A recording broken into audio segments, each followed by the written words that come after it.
Church is much more than we can imagine. That's what I think. And I want to explore this idea. I contacted Professor Bobert. She teaches practical theology at the University of Kiel and specializes in mysticism, and accompanies seekers as a spiritual teacher, and me on a hike near Murnau.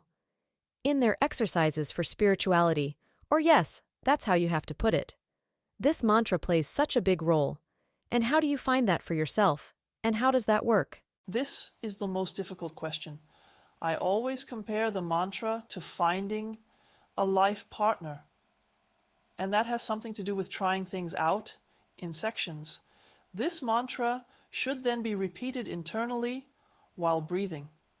And the way we're going here, it fits quite well. That you would try out how this combines with your own walking rhythm. What is it?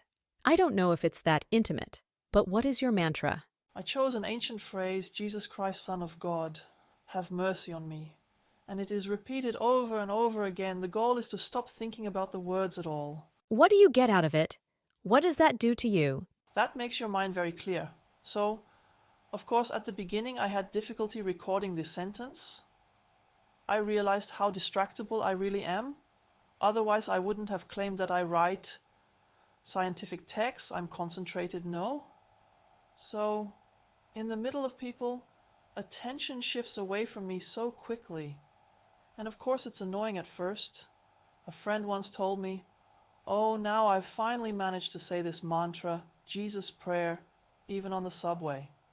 Yes, that's why all the Christmas shopping stopped there.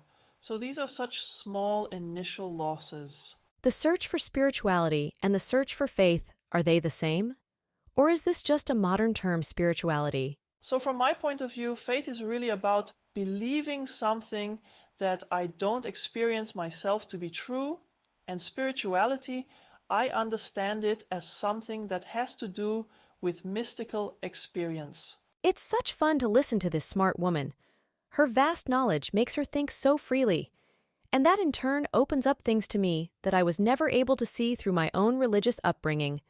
My close connection between church and God. And in between, I slowly sense a path for myself. I would like to perform a miracle now. Yeah.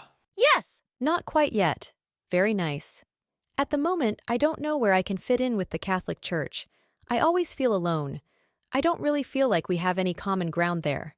Ultimately, I don't know how I could move on at the moment. I want to preserve something. I would like to keep something of what I learned. And I want to be more adult about other things. I still don't know how to do that. So where do I go to the meditation group now? For me, church comes in many forms. Jesus says, "Where 2 or 3 are gathered in my name, there I am in the middle of them." So there is church. And in my opinion, the fact that when we think of church, these days we always only think of organized organizations and paying church tax, is not necessarily in the spirit of Jesus.